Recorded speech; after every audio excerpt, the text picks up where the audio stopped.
So I'm sure that you're really aware about ASA since it has been out for over a year now, but I wanted to sort of compile my thoughts now that it's been over a year of ASA and all the things I think Wildcard can do moving forward to make the game a much more playable one. And I think these few additions can really make the game viable for a lot of other players. So there's no point wasting time with this intro.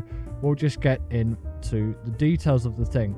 And the first one is just general performance issues. But instead of just saying, oh, they need to optimize the game more, which they should anyway, but you've heard that a million times, I would like some lower settings added. We do have the low settings preset, but in my opinion, it's not low enough. I think we should have a much lower preset, which is again much less demanding, and hopefully that can bring a lot more players into the scene with ASA, because there's a lot of complaints about performance. And if possibly there was a UE4 mode which could be accessible, which is Unreal Engine 4 if you didn't know, because ASA is on Unreal Engine 5 and Unreal Engine 4 is far less demanding and can be supported on older GPUs as well. So there's a lot of good coming from that.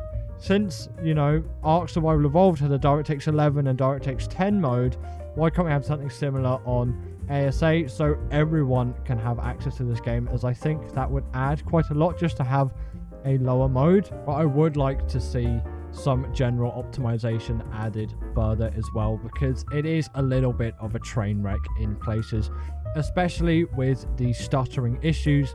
While yes, Unreal Engine 5 is very much a stuttery engine and there are a lot of issues coming from Unreal Engine in that regard anyway, I still think there is a lot which can be done to improve the performance and especially the stuttering issues, because they are just so annoying. Fortnite managed to do it, and that's an Unreal Engine 5 game, so Ark surely can too. I think with all of this though, it does need time. The game has only been out for a year, but I do think with all of this, if they pumped out less content, or perhaps the game even released now with all of this content, then they'd have a lot less stress and pressure on them, and the content which they'd be putting out would be of higher quality, as there has been some details missed, especially on maps like Scorched Earth, and it's just obvious they've been rushing it out. And I think Snail Games obviously has a part to play when it comes to things like this, but it would really be great if we could possibly just see a bit more effort go into the optimization, say, hey, we're going to delay the next map, okay, for the Genesis Part 1 expansion, and we're just going to work on optimizing and improving what we've got already, as I'm sure a lot of players would agree and accept that ASA does need some of this going forward, especially for PC players. If you're a console player and you're like, I don't know what the heck you're talking about, my game runs perfectly fine and reasonable, then that's great for you, and it does seem to be working quite well on consoles, especially the PlayStation 5 and Xbox Series X. Not so much the S, but it is a lower spec console, so it is sort of expected, but I still think the performance should be better on that console. And I do think, coming from the console releases, one of the main issues they've got going on is crashes and servers not working properly and then people not getting into servers. Again, if this isn't you, that's great, you're one of the majority really for console players that have a great experience in ASA if you enjoy what you're getting.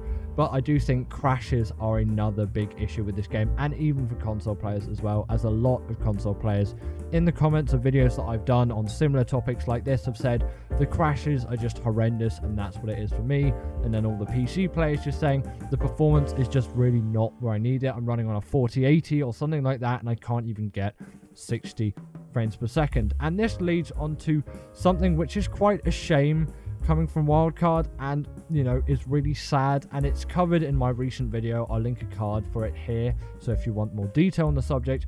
Essentially, since FSR frame generation was introduced into ASA from when Aberration was a thing, when it released back in September, the NVIDIA frame generation has been removed from the game entirely, and FSR frame generation has been forced and sort of broken in some way to where it actually doesn't really give you extra performance, and the input lag is not what it should be if frame generation was working correctly. And then you get some ghosting issues, and sometimes it's like it's not even on, and in the settings it like forces it back on if you launch the game again, and if you try and turn it off from the INI files, and there's all kinds of mess like that. And, you know, console players, this probably isn't directed towards you, but if you have any idea about, you know, frame generation technology, it's that. And I'm sure most of you do. I don't want to downplay to you console players, as I do think you do have the knowledge of a lot of these things, but it's just for the people that don't. It essentially allows you to get more frames by adding AI generated frames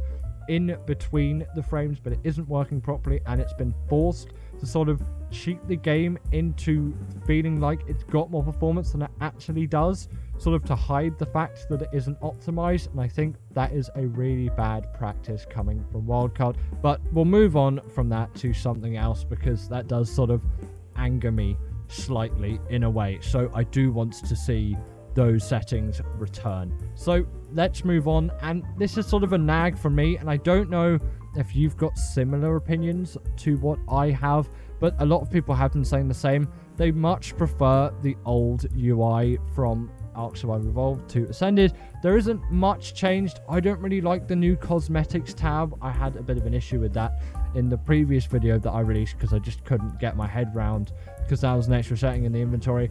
Again, I think it's all just a matter of getting used to it, but I do definitely prefer the design of the UI in Survival Evolved to Survival Ascended. But I still think it makes sense, considering they're trying to make the game sort of be as separate as possible. It makes sense why the UI is different, but perhaps it could be improved further upon. And same for the characters as well. They look a bit goofy and cartoonish. Now, I know you can get Ark characters that look all kinds of just whatever, but, you know, I still think the characters just by default don't really look real, to say the least. It's like the game's got wonderful graphics and is looking amazing, but I don't think the characters sort of fit the environment to some extent, and possibly the animations of the characters as well. But moving on from that to perhaps another little nag issue, and it sort of comes under, can we have some lower settings? Can we also have a like foliage removal setting? Not all of the foliage, of course, but just there is so much of it everywhere, and I think a lot of people would appreciate if there was a setting that we could have just to turn that foliage off, or at least most of it, because you can get rid of the ground foliage in Survival Evolved, and there's no setting like that in Ascended whatsoever, and it would be great to see one like that, as I do think it is a setting which people want, and I think people would benefit from, because there's foliage absolutely everywhere in this game, and it just gets in your way a lot of the time. I do think it adds to the ambience, it adds to the atmosphere, and it does look the part. But I think for people, again, running on lower spec systems, and for people in PvP scenarios that want that foliage removed, or just PvE scenarios as well, when they're just annoying foliage everywhere, I think that could really benefit. But I do want to end with a positive. I know this is a video called what improvements I want to see in ASA a year after, but I want to end on a happy note rather than one that just is going to leave us all in misery, as I do want to be hopeful and look up to everything as well, because I don't just want this video just to be, oh, all bad, all down. I want to end with something good, and that is Bob's Tall Tales. Although originally I didn't really like the idea of Bob's Tall Tales and the fact that you had to pay for it, I did pay for it, and, you know, having a look at all of it and having a look at the work and the effort they put into it, although some of the locked creatures behind things hasn't been great, especially the Pyromane. Honestly, that infuriates me. I'm not going to talk about it again because I don't even want to shed light to that creature, but most of the things coming from Bob's Tall Tales have added a lot to the experience and have added something, I think, great to the game. And while detached somewhat from the original story of Ark, I think it supplies a new deserved freshness coming from ASA, and I think it really works within the game. So props to Wildcard for Bob's Tall Tales. It is a thing which I think is pretty good and is probably the best thing, in my opinion, coming from ASA. But that's all really what I have to say, apart from the fact that terrain and stuff is bugged and rocks are flying everywhere and whatnot, like the ground rocks, not actual normal rocks, and that being bugged and stuff. There's not really much more to say about what could be improved for ASA. They're just a few little naggy big issues with the game which I think need to be improved, and then once they are, I think we're all going to be having a much better time. That is to say that they are, but again, I want to end on a hopeful note, so I do want to be hopeful that all of these things get fixed, especially since Snail is sort of going out the back door these days. So there is hope for the future, and I want us all to stay hopeful. So if you've enjoyed, leave a like, subscribe, do all that stuff, especially if you've got this far, because it must mean I'm talking something that makes you want to listen to me. And that's all I've got for today. Have a great rest of your day, your evening, whatever it is, and I'll see you all in the next one. Bye. And give it up for our patrons, Ekaterina Puchkova and Karina Thorne, Dominic Acjuski, sorry about that name, and everyone else that's on this list. All the people I've mentioned are paid members, and if you feel like that's something you want a shout out at the end of the video, go join the Patreon or become a paid YouTube member.